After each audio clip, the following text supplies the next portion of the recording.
Are you tired of struggling to create eye-catching thumbnails that'll get your videos noticed? What if I told you there was a free tool in 2024 that outshines Canva and will make your thumbnails pop? Stick around because in this video, I'm going to show you how to create stunning YouTube thumbnails without spending a dime. In today's video, I'm going to reveal the best free thumbnail maker in 2024, which is Adobe Express, and I'm going to walk you through exactly how to make a high-quality, eye-popping thumbnail just like the one you clicked on for this video. By the end of this video, you'll have all the tools that you need to create high-quality thumbnails that not only increase your visibility and click-through rate on YouTube, but they also look great. Plus, I'm going to be sharing some insider tips along the way that you won't want to miss, so make sure you stick around until the end. With that, let's dive right in and get started.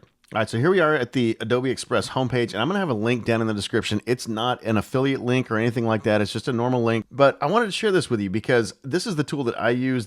I've gone through and tried a whole bunch of different things, including Canva and some other things, and I think this is a better product. I enjoy using this. I've actually used this Adobe Express to make all of my thumbnails for the channel so far. And so I wanted to take a quick minute and kind of walk you through exactly what I do and how to do this if you've never tried this before. It's very similar, the interface, to Canva. There are things in this that are free that you have to pay for in the Canva version. So that's kind of why I like this. I don't want to be paying, I don't know about you, I don't want to pay money for making a thumbnail. I would much rather do it for free if that is at all possible. And so that's kind of what I've started to do here. So there's a couple of different ways that you can do this. You could start up here in the search and you could just search for a YouTube thumbnail. And you see that pops up and it'll come up and it'll automatically create a thumbnail version here. The only problem with this is it's going to create it in 720p, which is fine for YouTube. That's actually all you really need for YouTube. Personally, I would rather have one in 1080p just so I have a bigger version that I'm saving, in case I need to change it or do something with that image later or something like that. I would rather have a higher quality version. So I don't actually do this. I'm going to go back to the home page, and what I do is just click this plus button right here, and you can create a square version, you can do portrait. We're going to do landscape, and if you do it this way, it's going to automatically default to a 1080p version. Now, you can still go through here and use templates if you wanted. So, it's already pulled up right now for the YouTube video, and you can use all these different templates, and you'll see some of them have this little crown deal on here, and that means that it's premium, so you have to pay for it. On this, you can actually filter those out. So you can change this to free, and then that way you're not looking at all of those other ones. And you can actually scroll through here and you can find a template that you like and something that catches your eye and just copy that and kind of, change things on it. You can absolutely do that. That's not what we're going to do for this video today. We're going to start from scratch. So for us, let's go to the elements section. And in here, we're just going to search for a plain background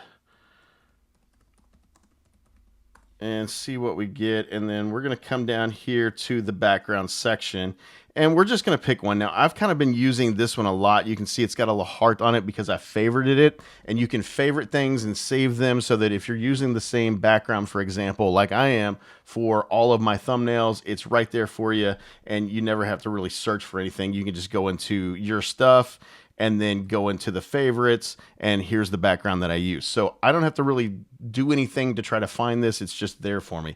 So we'll start with a background. You can do whatever background you want to use, obviously, for this. Now, one of the reasons why I really like this tool much better than Canva is it allows you to, using AI, take the background out of whatever picture you have. So if you're using pictures of yourself, which you probably should be, by the way, for your thumbnails, because pictures get clicks and everybody kind of knows that on a thumbnail. It's better to have a picture of your face than not, more often than not. One of the things that's kind of hard in Canva is if you want that picture to not have a background on it, well, you got to use the paid version, or you got to jump through hoops. Maybe you got to use your phone and, take the background out or use some other tool or whatever. This will do it all for you. So I'm just going to upload a picture, and we're going to find one that I actually saved for this particular file, and it's this one here where I'm pointing to the left.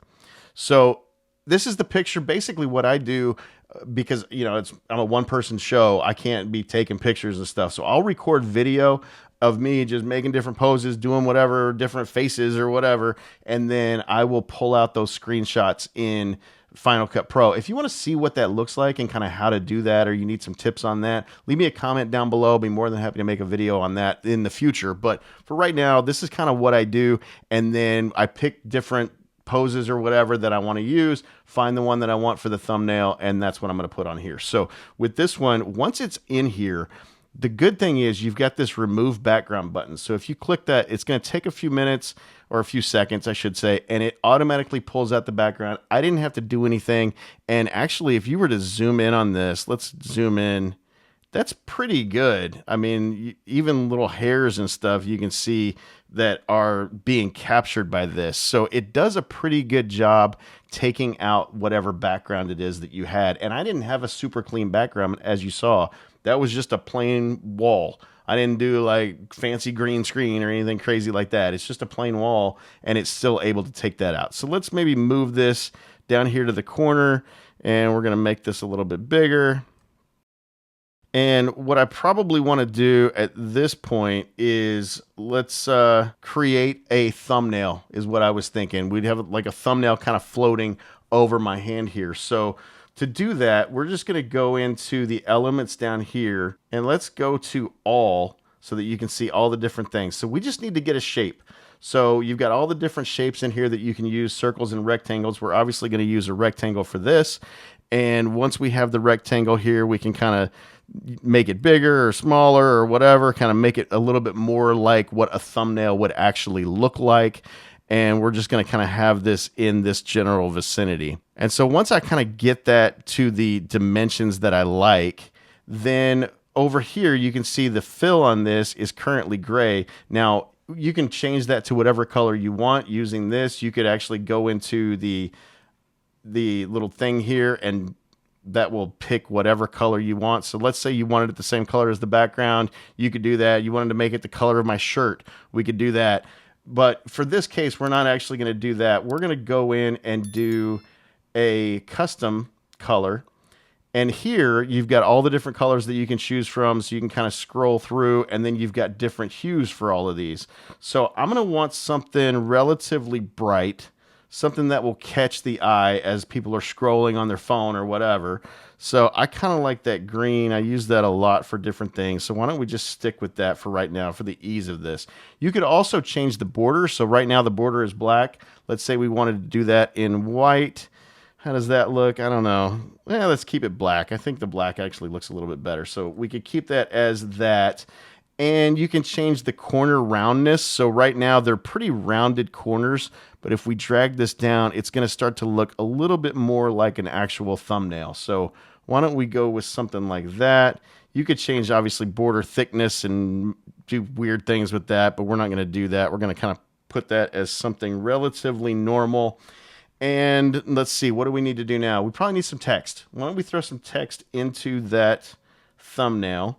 So once you add the text, it's going to just put it in a box like this. And so we're going to put text of 100% free. And we want that to actually be like that. All right, so now we've got our text. Now I'm going to change the font here. I use this Oswalt Heavy for most of my thumbnails just because it kind of pops. It's nice and easy to read. And so we're going to just kind of put this wherever it goes inside of this. We can make it a little bit bigger maybe. So we're just using this to make this a little bigger. You can also just drag these corners and it'll make your font bigger or smaller or whatever. As you move this around, it'll show you. So right there, it's got the little line. So it tells you I'm right in the center of this. So that's kind of where I want to be. And yeah, that kind of gives me an idea. Same thing with the other one. If I want to change the color of this, so let's say I don't want black text. Let's say I wanted white text, for example. I could do that. Or if I wanted any other color, I could do just like I did before and come in here and do custom and find something that absolutely clashes and doesn't work or doesn't look good. Or I can find something maybe like that. That's actually not terrible. It's, again, a lot of different colors. It's kind of eye-catching maybe. And so why don't we do something like that? We could also add a few effects to this. So I always like to add a shadow to the text, it kind of makes it pop out of the screen. They've got a lot of different options here to do that. You can use the classic or smooth and glow. I use this strong one a lot. That looks a little bit easier to read. Again, you got to keep in mind when you're making a thumbnail that people are going to be looking at this on a tiny screen most of the time on their phone. And so you want something that's easy to read. The other thing that we can do with this is once it's here, we can select both of these items. Now we don't want to select the picture that we have as well, but if we just select these two items, then it's going to give us the option to group that. So once this is grouped, then once I move this, everything is going to move together. So the text and the thumbnail are both going to move at the same time, and it makes it a little bit easier to do.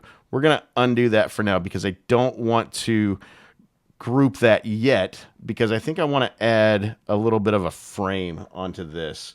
And so if I go down into elements again, let's see if we can find a frame. We're just going to look at all the different options that they have. And I was kind of wanting something like this. So, or maybe this. No, let's stick with this. If we put this little frame, we can kind of change the dimensions of this and make it a little bit better. And maybe I want to change the color of that. Let's maybe do the white on that part of it. Now, once I've got that frame on here, why don't we go ahead and now let's group these things and group all of that together. So now the thumbnail and the frame kind of all move together as one piece, and I can put it exactly where I want it in this particular frame.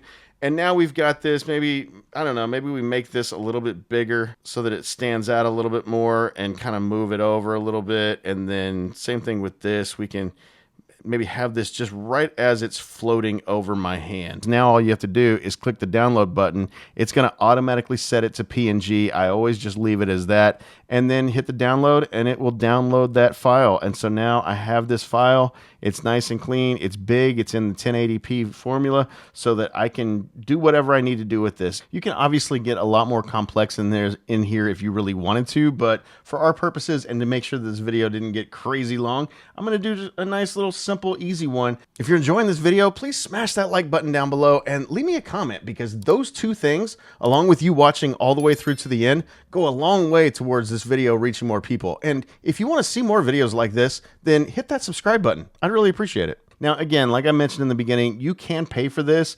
And if you go into the Try Premium thing, it's $9.99 per month if you wanted to do that. Or if you did the annual plan, it's $100. So you could absolutely do that if you think that it's necessary. I don't personally, and again, I'm not saying that because this is any kind of affiliate, because it's not. You could do it. If you want to do it, fine, do whatever you want. For me, I'm going to stick with the free version because it does everything that I want to do. The bottom line is, no matter what you use to make a thumbnail, that's just part of the equation. Another part of the equation is having a strong niche. And if you want to watch a video about that, click right here. And if you haven't subscribed yet and you want to, click right there. I'll see you on the next one.